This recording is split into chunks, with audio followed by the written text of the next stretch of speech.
สร้างตีหมอก็หวังเพื่อให้ทรงงามบ่แม่นตีตามใจแตกทลายโยนถิ่มครูบาอาจารย์สอนศิษย์เพียงหวังให้เจริญ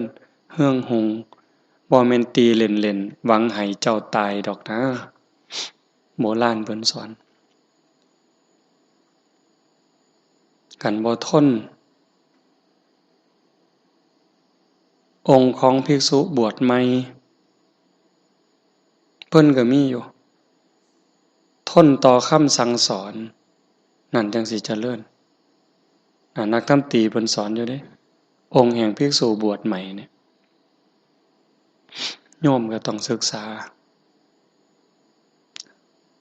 จังซั่น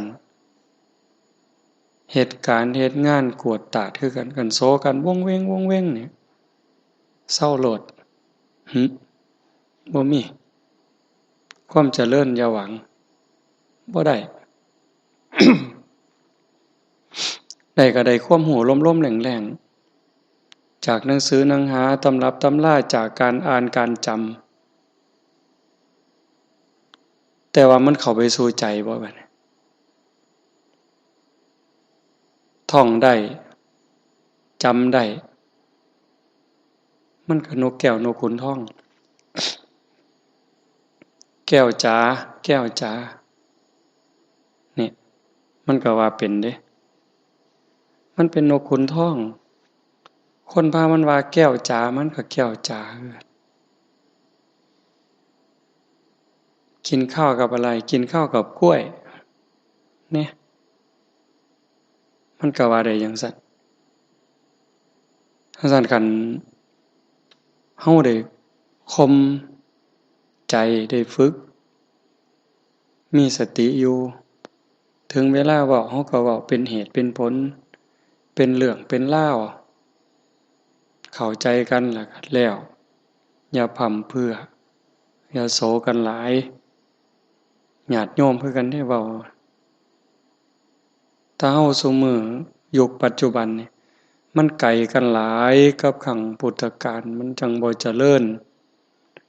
มันก็เจริญแต่วัดนั่นล่ะโบสถ์วิหารลานเจดีย์ศาลากุฏิรถราม้าสร้างแต่คุณธรรมในใจนี่มันสิบ่มีพุ่นน่ะเกือบบ่มีเลยมีแต่ความสะดวกสบายอยู่ดีกินดีอยู่ดีโพดกินดีโพด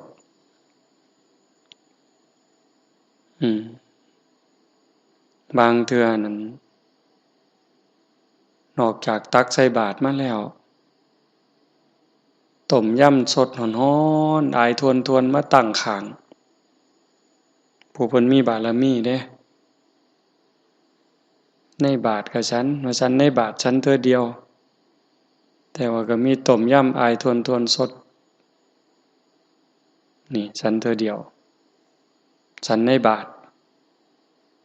บารมีมันหลายมันก็เลยล้นกันเป็นกลุ่มเป็นก้อนฝักฝ่ายมันก็เลยบ่ค่อยสิงดงามแต่ก็บ่แม่นว่ามักผลคือความสงบร่มเย็นแห่งใจมันหมดแต่มันก็อยู่คือเก่านั่นล่ะเพียงแต่ว่ามันผู้บำเพ็ญนี่มันย่างบ่ตรงทางบ่ย่างนำทางบ่ย่างนำห้อยพระพุทธเจ้าเอาวิธีโลกเข้ามาเป็นตัวตั้งวิธีโลกนี่มันถูกใจกิเลสมันใส่ปุ๋ยให้กิเลสมันก็เลยม่วนนี่อย่างว่าแม้แต่การกราบเนี่ยมันไปนำกันเฮ็ดบ่คือมันม่วนๆเด้เฮ็ดหยังคือกันมันหยามอย่างว่าให้ปรับกวดตาดคือกันเฮ็ดหยังคือกันบ่จำเป็นเฮาก็จะบ่คุยกันเสียงดังพยายามมีสติคมคันว่าซั้นมันสิบ่ได้หยังได้ความรู้ได้ความเข้าใจมันก็ดีในระดับหนึ่งแต่ว่าเฮาแก้ไขตนเองบ่ได้ปรับปรุงตนเองบ่ได้ในเมื่อบ่มีการปรับปรุงบ่มีการเปลี่ยนแปลงเจ้าของไปในทางที่ถูกต้องงดงาม ประโยชน์มันคือหยังก็บ่มีก็เข้าข่ายความรู้ท่วมหัวเอาตัวไม่รอดเนี่ยซ้ำนี้ได้บัดเนี่ยความรู้ท่วมหัวเอาตัวไม่รอดประโยชน์หยังก็บ่เกิดจังสั่นการฝึกการฝืนปรับปรุงเปลี่ยนแปลงเจ้าของนะได้นิดหนึ่งก็เป็นประโยชน์เคยบอกเสมอว่าคันเราพัฒนาเจ้าของสูงขึ้นกว่าเก่านี่ซ้ำเส้นผมเส้นเดียวเนี่ยบ่น้อยเด้ยกจิตยกใจเจ้าของสูงขึ้นกว่าเก่าซ้ำเส้นผมเนี่ยเส้นผมทั้งแข้งเนี่ยแหละดึงตึงๆล่ะทั้งนอนเนี่ยจิตเราสูงขึ้นกว่าเก่าซ้ำเส้นผมบ่น้อยกายวาจาใจมันจะสูงขึ้นละเอียดขึ้นนุ่มนวลขึ้นมองเห็นตามความเป็นจริงยิ่งขึ้นปุ่นเนี่ยจิตใจสิเย็นล่งสุขขุมรอบคอบความเมตตามันสิหลายขึ้นมันจะเกิดขึ้นได้จังไดจากการได้ยินได้ฟังนั่นระดับหนึ่งจากการได้ฝึกได้ฝนปฏิบัติเพียรภาวนาโดยความตั้งใจโดยความศรัทธาโดยความพอใจโดยความเพียรมันจะให้จิตใจอ่อนโยนสมาธิลักษณะของสมาธิบริสุทธิ์โธบริสุทธิ์มุทุปสันนานุ่มนวลกัมมนิโยควรแก่การงานมันมีความบริสุทธิ์มันบ่เข้าข้างเจ้าของมันพอดีสมาธินี่แปลว่าสม่ำเสมออย่างยิ่งสมะนี่คือสม่ำเสมออาทิแปลว่าอย่างยิ่งสม่ำเสมออย่างยิ่งอย่างเขาเบิ่งลมหายใจเข้าหายใจออกคันมันต่อเนื่องเห็นลมเข้าเห็นลมออกลมสั้นก็ฮู้ลมยาวก็ฮู้ลมหยาบก็ฮู้ลมละเอียดก็ฮู้เห็นชัดเจนไปเรื่อยๆนั่นคือมันสม่ำเสมอจิตบ่วอกแวกบ่ส่งออกนอกกายเห็นต่อเนื่องเป็นสายนั่นมันคือสมาธิกับอาการของมันปริสุทธโธมันมีความเป็นปกติต่อเนื่องบ่วอกแวกมันบ่ขุ่นมั่วคันมันย้อนไปสู่อดีตมันเสียหลักเด้เรื่องดีก็อาจจะลิ่งโลดจิตบ่ปกติคันถ้ามันเรื่องบ่ดีมันโกรธมันแค้นมันอาฆาตจิตใจก็เศร้าหมองเสียศูนย์อีกเห็นบ่คิดไปเรื่องอดีตเรื่องราคะกิเลสตัณหาจิตใจก็เร่าร้อนวุ่นวายอีกก็เสียไปหมดแต่คันมันอยู่กับซ้ายย่างหนอขวาย่างหนอยืนหนอกราบหนอนี่มันถูกชำระไปเรื่อยๆเรื่อยๆเรื่อยๆคันมันดูเขาก็สำเฮาล้างมือล้างหน้าคือกันอาบน้ำคือกันล้างถ้วยล้างจานคือกันสาดน้ำใส่เทื่อเดียวมันเกลี้ยงบ่เกลี้ยงอยู่แต่มันบ่ทันหมด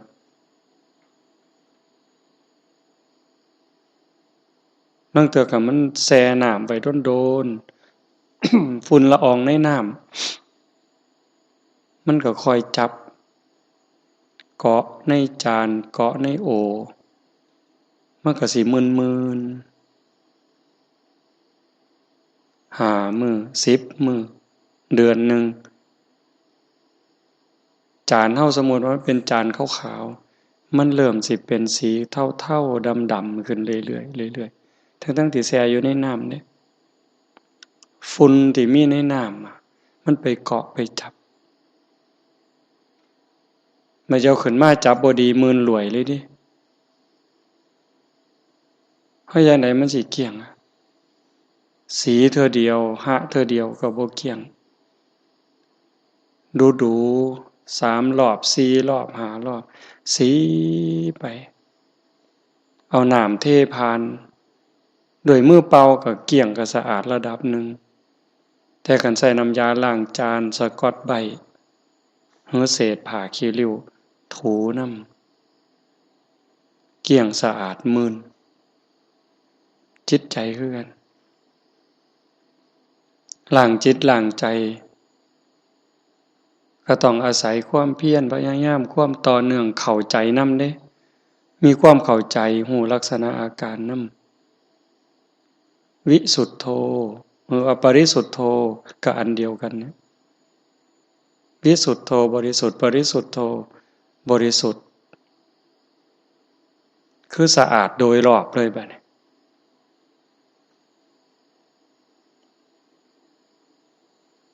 มีความหนุ่มนวล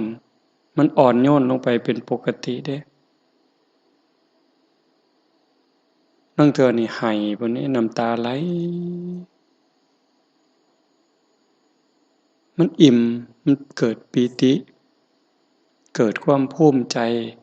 อิ่มใจอ่อนโยนบัดนี้ความเมตตาอย่างบอกให้ฟังมื้อนั้นเมตตาปรารถนาให้เป็นสุขกรุณาปรารถนาให้พ้นทุกข์มันสิเกิดมาเป็นลำดับอัตโนมัติเลยคันเป็นสัมมาสมาธิเด้มุทิตาพลอยยินดี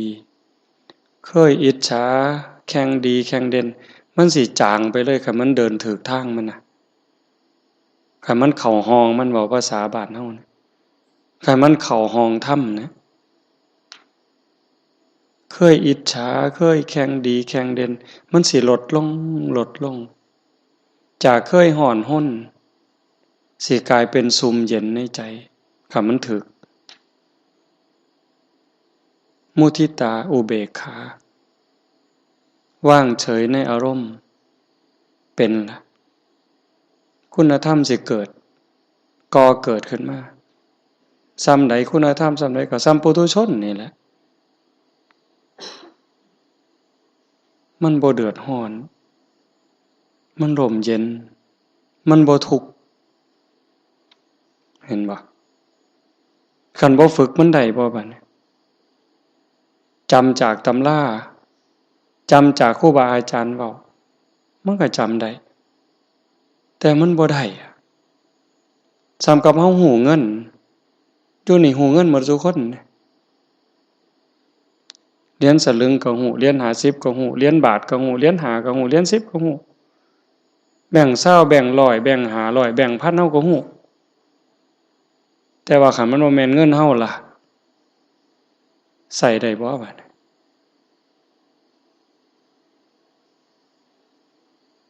ฮู้อยู่ว่ามันเงินแสนก็ฮู้เงินล้านก็ฮู้แต่มันบ่แม่นเงินเจ้าของใช้ได้บ่มันก็บ่ได้ก็ต้องฝึกต้องอบรมต้องใส่ใจเริ่มไปจากไสสำรวมอินทรีย์นี่ก่อนเลยเด้การปฏิบัติที่ไม่ผิดพระพุทธเจ้าเพิ่นสอนอปันนกะปฏิปทาสำรวมอินทรีย์ระวังตาหูจมูกลิ้นกายใจพยายามระวังตาหูจมูกลิ้นกายใจใจนี่สำคัญที่สุดขันสำรวมใจบ่ได้คมใจบ่ได้ตามันก็หลอกแหลกเหลียวไปทั้งบ่แม่นหลอกแหลกเลี้ยวนั่นเลี้ยวนี้นั่นคือบ่พอสำรวมบ่พอผู้บางคนหลับตาแต่ว่าหูนี่ฟังเสียงนั่งสมาธิยามกลางคืนดึกๆหรือว่ายามมื้อเช้าเสียงหมอลำดังมาทั้งนั้นทั้งนี้ คันเฮาบ่ระวังบ่สำรวมหูนั่งสมาธิอยู่วัดล่ำนำเขาหมดก่อนร้องเพลงนำเขาจบเพลงเห็นบ่น่ะมันไปติล่ะเป็นหยังมันสำรวมบ่พอสติสัมปชัญญะมันบ่แข็ง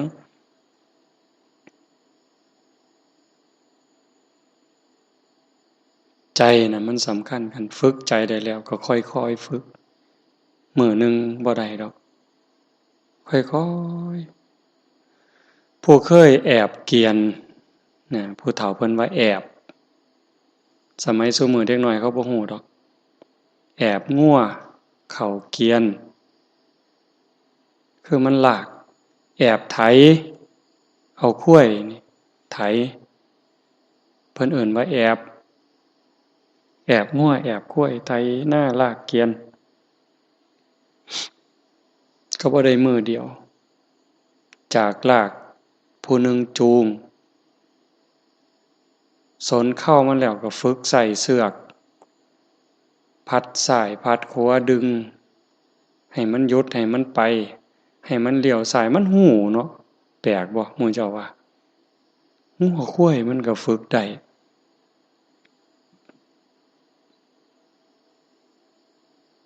แปลกบ่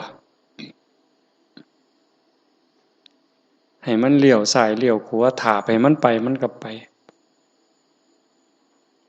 หยุดมันก็หยุดนั่นมันเป็นเสือกแล้วก็เอามาเป็นไถเอามาเป็นเกวียนนั่นเพิ่นเอิ้นว่าแอบตัวมันฝึกง่ายก็บ่โดนแรกๆก็คนจูงผู้หนึ่งจูงนำหน้า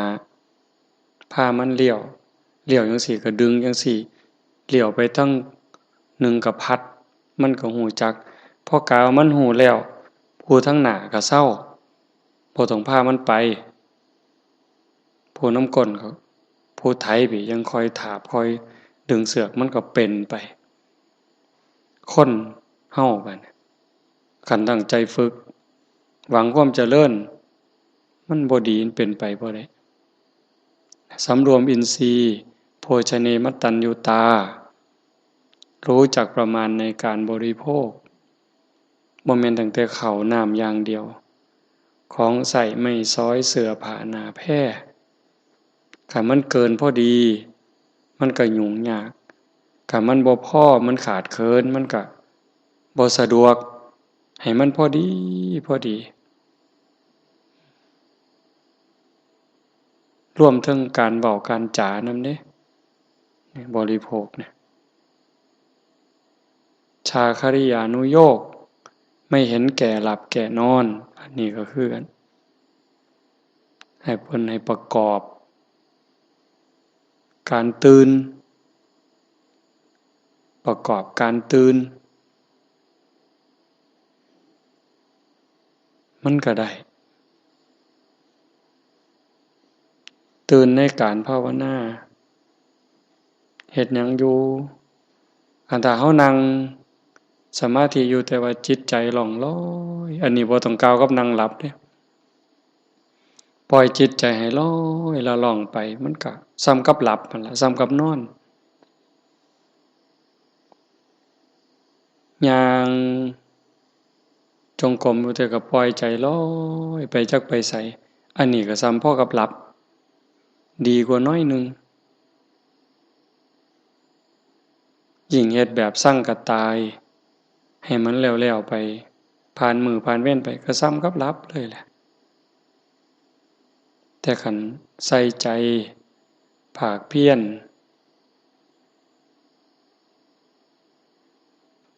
ขมีขมันขมักเขม้นนั่นนะเพิ่นว่าตื่นเป็นผู้ตื่นอยู่ประโยชน์มันก็เกิดจากน้อยนี่ล่ะไปหาหลายเขาสร้างหยังคือกันสร้างโบสถ์สร้างศาลาก็เทื่อละน้อยละน้อยฮอดพีระมิดเอาไว้ยิ่งใหญ่น่ะมันก็จากฐานแรกยิกก้อนแรกขึ้นไปเฮ็ดบ่ยาบ่เซาเพียรบ่ยาบ่เซาก็หลายไป หมดปลวกมันเฮ็ดห่วงเฮ็ดหั่งเฮ็ดโพ่นมันก็คาบไปเทื่อละเม็ดเนี่ยนะภาษาปลวกเนาะบ่ยาบ่เศร้าจากมื้อเป็นเดือนจากเดือนเป็นปีค่อยใหญ่ขึ้นใหญ่ขึ้นใหญ่ขึ้นคนเฮาสร้างบารมีคือกันบ่ได้แบกได้หามคันตั้งใจเพียรเฮ็ดเพียรทำมีความศรัทธาเป็นที่ตั้งความพยายามสนับสนุนมันก็ย่อมเป็นไปตามเหตุซั่นจังว่าเริ่มต้นจากการฝึกระเบียบมารยาทในการเป็นอยู่เวลากราบก็ให้พร้อมกันจะตักอาหารก็ฟังสัญญาณบัดนี้คันระฆังดังป้องเทื่อแรกนี่ก็คือให้หันกลับมา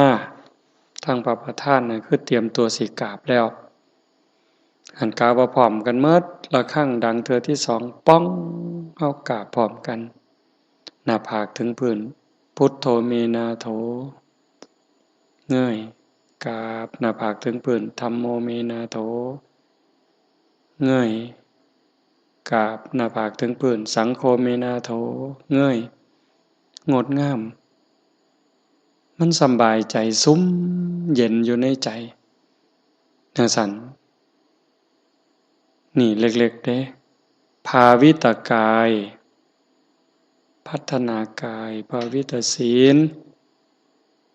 อบรมศีลว่าพัฒนาก็ได้อบรมก็ได้เฮ็ดให้เกิดให้มีเนี่ยพัฒนาจิตภาวิตจิตภาวิตปัญญามันก็จะเป็นขบวนไปเป็นขบวนไป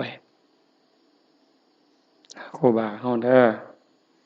เวลาไปล้างบาตรก็เงียบๆบ่โซกันบ่จำเป็นก็บ่ต้องเว้าลองเบิ่งให้มันเป็นนิสัยฝึกเอาหมดนั่นล่ะอย่างแต่เก่าได้ยินว่า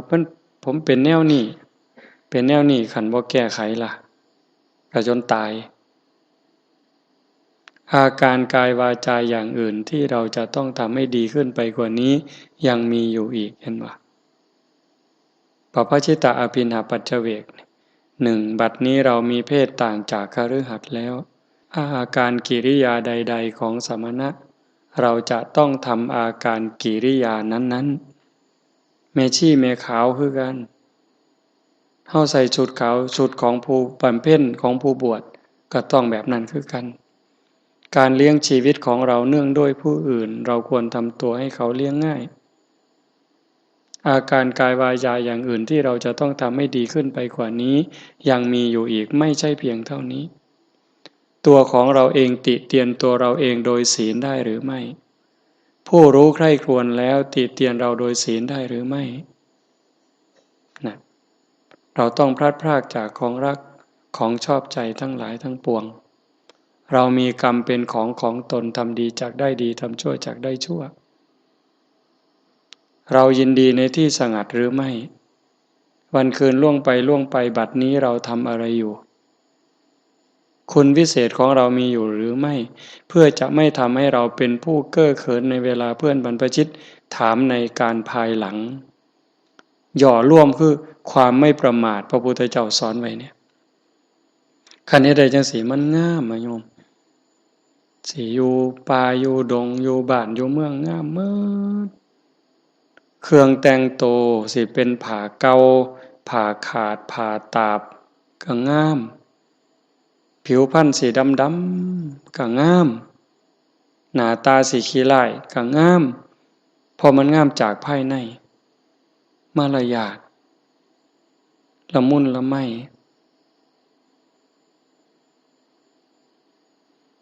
สิริทังเตระธาราวะ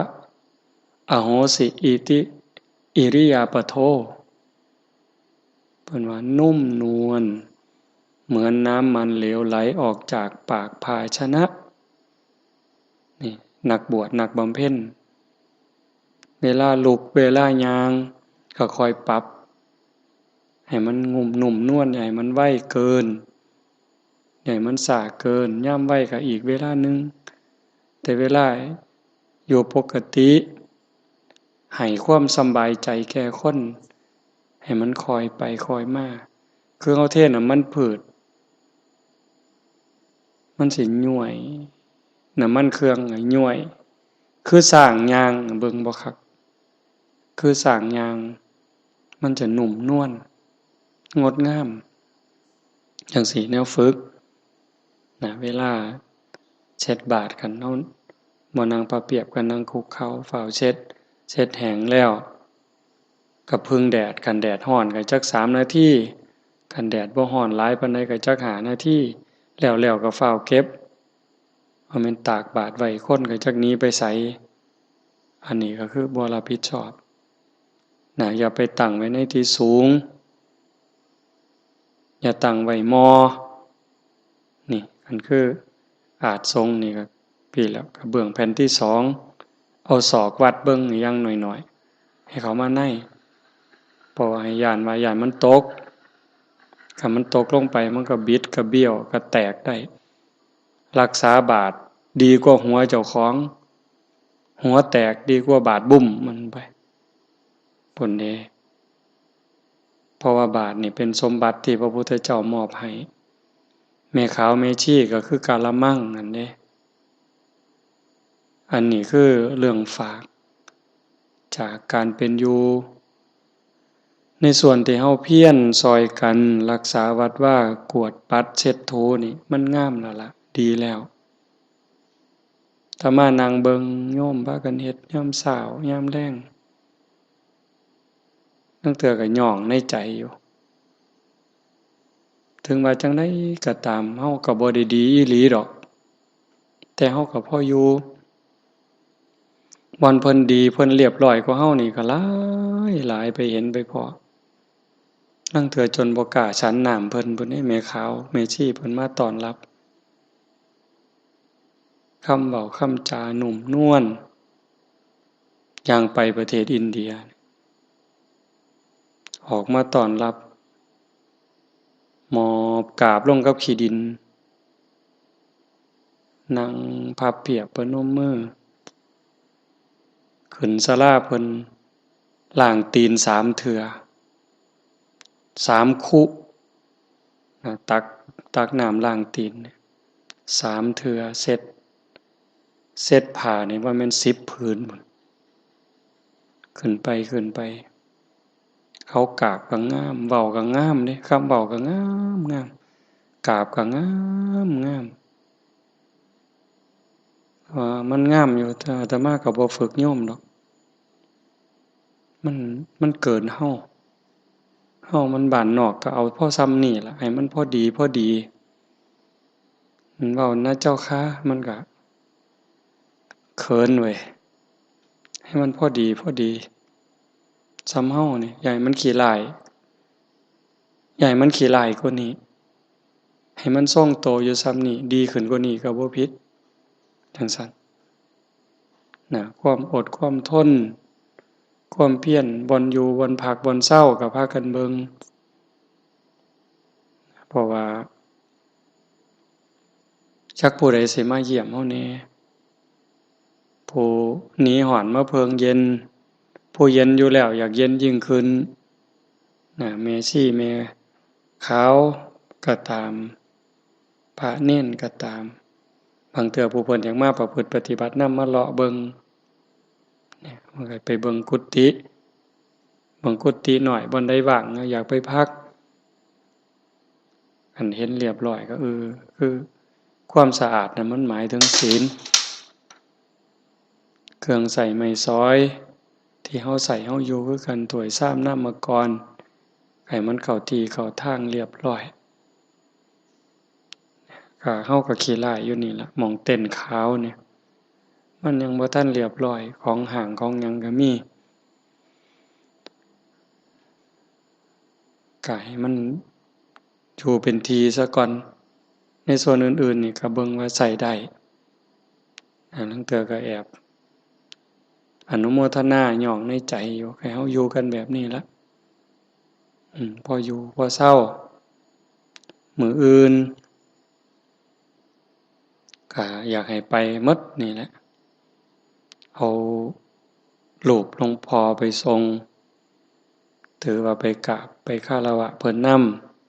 ำเป็นบุญมื้อเช้าอื่นเช้าก็เอาเข้าครัวก็กะว่าให้มันไวจักนิดหนึ่งเพราะหลวงพ่อเพิ่นอยากให้ไปฮอดไว้จัก4:30แล้วกันคือซุมื้อวันอาทิตย์ก่อนถ้าเฮาฉันจังหันแล้วมันก็เกือบ5:00นมันก็ไปบ่ได้มื้ออื่นนี่ก็ให้มันได้เร็วช้าสุดก็จัก3:30ให้เฮาแล้วหมดทุกอย่างได้เตรียมขึ้นรถล้างบาตรล้างหยังก็รวดเร็วปุ๊บปั๊บปุ๊บปั๊บปุ๊บปั๊บคล่องแคล่วว่องไวอย่าอืดอาดคันบ่เว้ากันเนี่ยมันเร็วกว่านี้อยู่ให้เป็นแบบนั้นเตรียมผ้าสังฆาเตรียมหยังแม่ชีแม่ขาวเฮาพ่อขาวเฮาก็ไปนำเตรียมของใส่เจ้าของไปจังเบิ่งอีกเทื่อหนึ่งหลวงพ่อเพิ่นก็ว่าอยากนิมนต์ให้ไปฉันเพลนำเพิ่นก็ดีใจนั่นน่ะ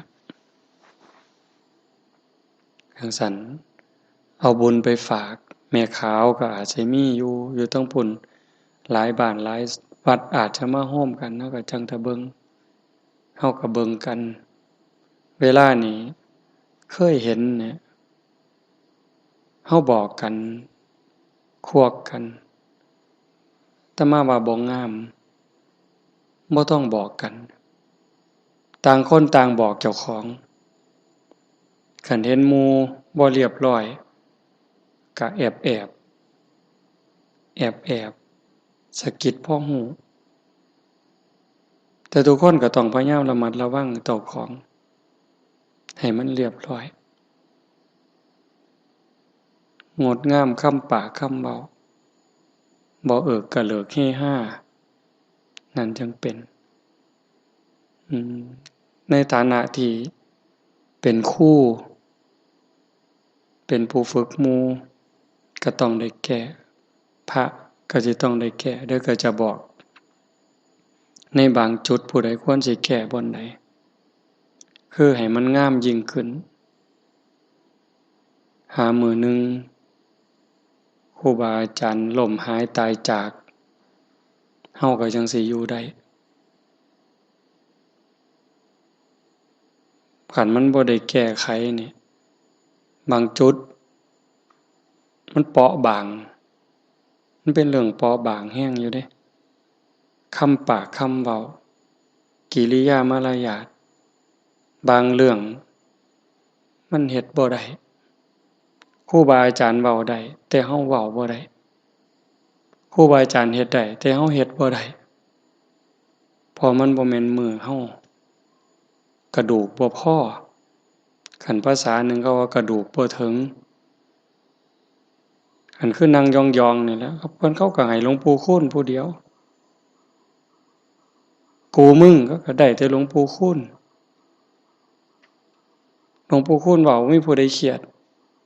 ถมน้ำลายใส่หัวนี่เป็นสิริมงคลอีกต่างหากจังซั่นก็เฮาก็ต้องเข้าใจ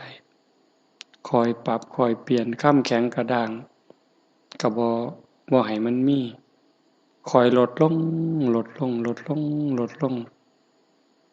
อยู่ได้ย้อนศรัทธาพระเณรแม่ขาวแม่ชีนี่อยู่ได้ย้อนศรัทธาเปราะบางบ่ศรัทธานี่ปั๊บเดียวหมดศรัทธาคือจบคันศรัทธามีบอกให้ตายก็ตายอย่างพวกพี่น้องอิสลามระเบิดพี่ชีพเอาระเบิดมัดใส่เจ้าของไปกดให้เจ้าของก็ตายผู้อื่นก็ตายว่าได้บุญอย่างเดียวก็คือตอนนี้เขาไปทำพิธีฮัจญ์อยู่ซาอุดิอาระเบียไปเอาก้อนหินถือก้อนหินไปพูดละก้อนหินน้อยๆไปฟาดใส่ก้อนหินก้อนหนึ่งว่าก้อนหินก้อนนั้นมันเป็นตัวแทนของความชั่วร้ายไปฟาดก้อนหินใส่ก้อนหินก้อนนั้นสิเป็นบุญเหมาเครื่องบินไป ขี่เครื่องบินไปจากทั่วโลกบางประเทศมีหมอตามไปมีอาหารไปมีคนไปดูแลแต่ปานนั้นก็ไปเหยียบกันตาย700-800เห็นบ่ไปเหยียบกันตาย700-800นั่นคือศรัทธา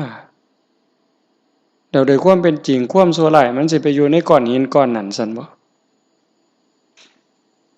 เบิ่งดีๆเบิ่งคันในแนวทางของคำสอนพระพุทธศาสนาความชั่วร้ายมันบ่ได้อยู่ก้อนหินนั่นมันบ่ได้อยู่นำผู้ใดมันอยู่ในใจคน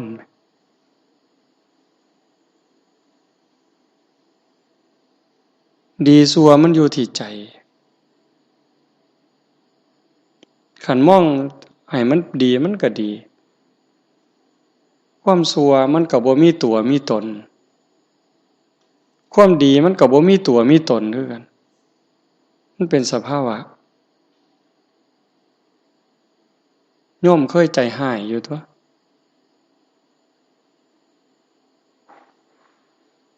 เคยลักของคนอยู่ตั่วเคยเป็นโจรเคยเป็นคนชั่วเคยเป็นโจรเคยเป็นคนดีมันมีโตจักอย่างบ่ล่ะมันบ่มีเราสิไปฟาดค้อนใส่ก้อนหินก้อนนั้นให้ความชั่วมันตายบ่บัดนี้มันก็บ่ตายแต่นั่นคือศรัทธาเป็นที่ตั้งพุทธศาสนาให้จัดการกับเจ้าของจัดการที่ใจตนเองดังนั้นก็ต้องมาปรับใจคำเว้าคำจากิริยามารยาทการแสดงออกให้มันงามขึ้นเรื่อยๆหนุ่มนวลขึ้นเรื่อยๆนั่นคือเสน่ห์นั่นคือมงคลสั่นเด้เป็นมงคลกับตนเองมงคลกับผู้พบเห็นเป็นบุญเข้าสากคนทั้งหลายก็ยากนำเฮ็ดข้าวสากห่อข้าวน้อยห่อข้าวใหญ่ว่าเอาให้พ่อแม่กินอันนี้ก็บ่วิจารณ์มันแม่นก็ได้ก็ดีคือกันถ้าพ่อแม่เพิ่นต้องการบุญย้อนบุญบ่หลายก็จังตกล่วงลงสู่อบายลูกผู้เฮ็ดข้าวนมข้าวต้มให้กินกับลูกผู้มาสวดมนต์นั่งสมาธิเดินจงกรมเอาลองเบิ่งผีพ่อผีแม่สิได้นำผู้ใดหลายกว่ากันนี่ลองเบิ่งโลดลองเบิ่งตัวนั้นก็ดีอยู่บ่ได้ว่าบ่ดีแต่ว่าสิ่งที่นำพาให้พ้นทุกข์บรรเทาความลำบากอันใดสิแห้งกว่ากันอันใดสิหลายกว่ากันเนี่ยก็ลองเบิ่งซั่นตั่วถ้าว่าเฮาได้มาเฮ็ดมาทำนี่ให้มันได้เต็มที่พวกห่อข้าวให้กินในมื้อเดียวอย่างไรก็2เทื่อเดือนบุญข้าวสากบุญข้าวประดับดินแต่เฮาเฮ็ดซุมื้อเด้ได้สวดมนต์ได้ไหว้พระได้เดินจงกรมได้ภาวนาซุมื้ออันใดเป็นการแสดงออกถึงความกตัญญูกตเวทีหลายกว่ากันบ่ได้ไปแข่งไผดอกอันนี้เว้าให้ฟังซื่อๆเฮามีโอกาสเฮ็ดในส่วนนั้นก็เฮ็ดเฮาบ่ได้เฮ็ดลูกคนอื่นก็เฮ็ดลูกพ่อลูกแม่บ่แม่นเฮาผู้เดียวคนอื่นเขาเฮ็ดก็ให้เพิ่นเฮ็ดส่วนนั้นไปเฮาก็เอาส่วนนี้ไปบวกกันก็แม่นดวงจิตวิญญาณพ่อแม่เพิ่นมาจากนรก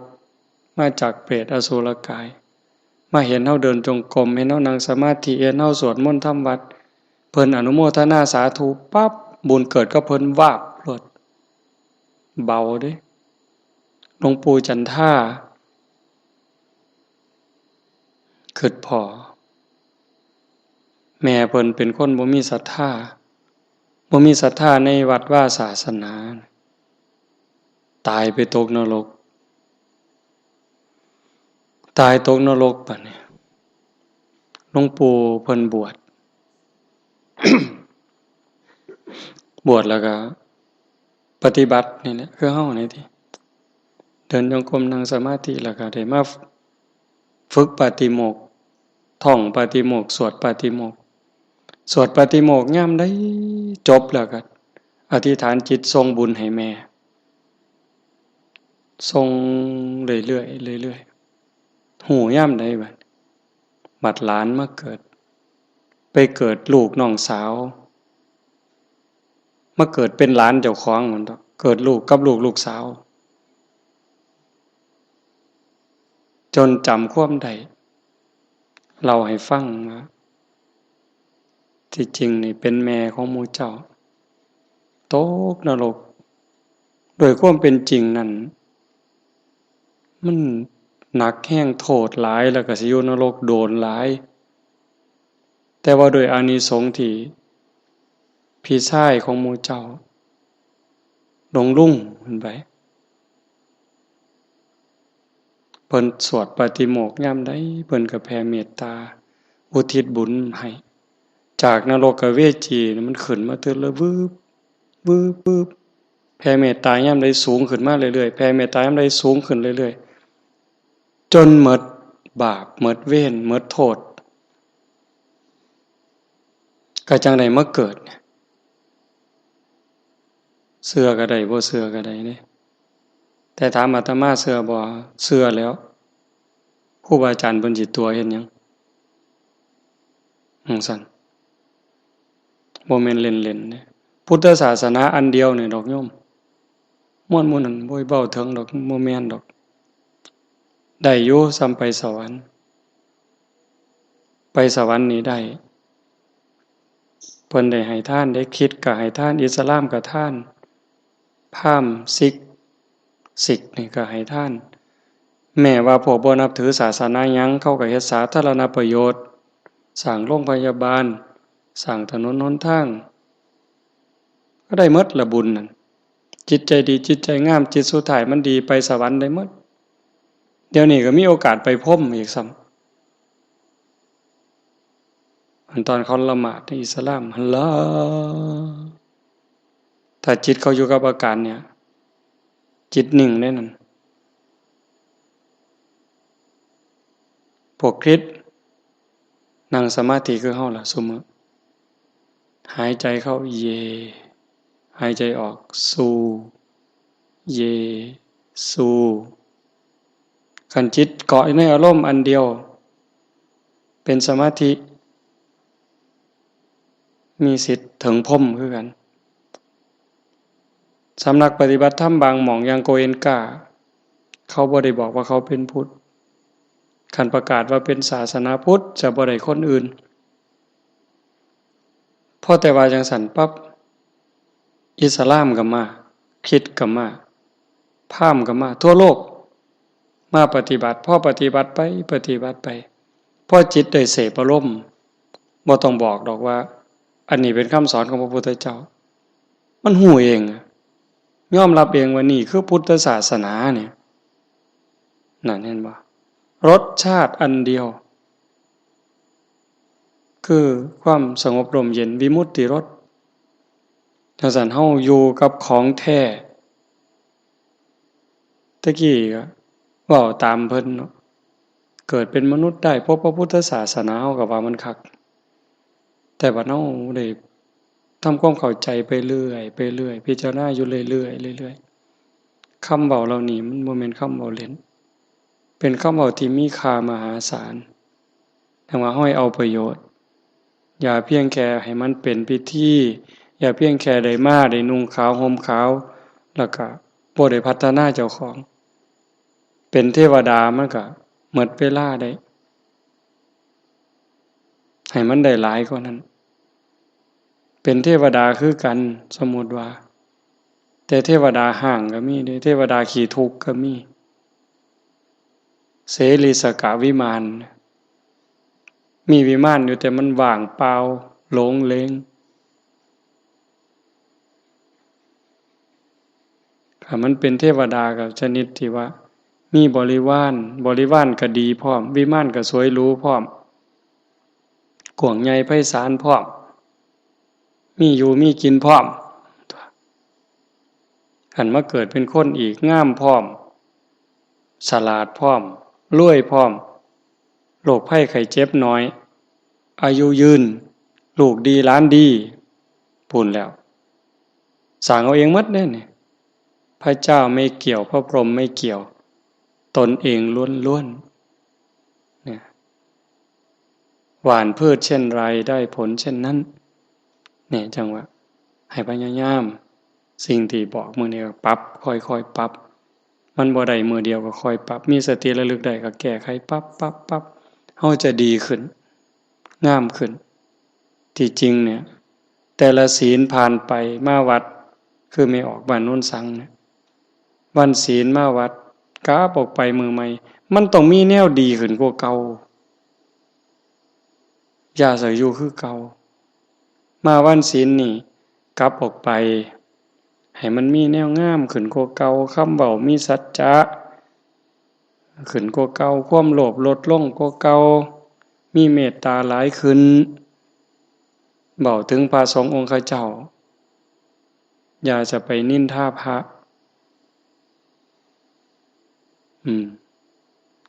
ต่อไปนี่เด้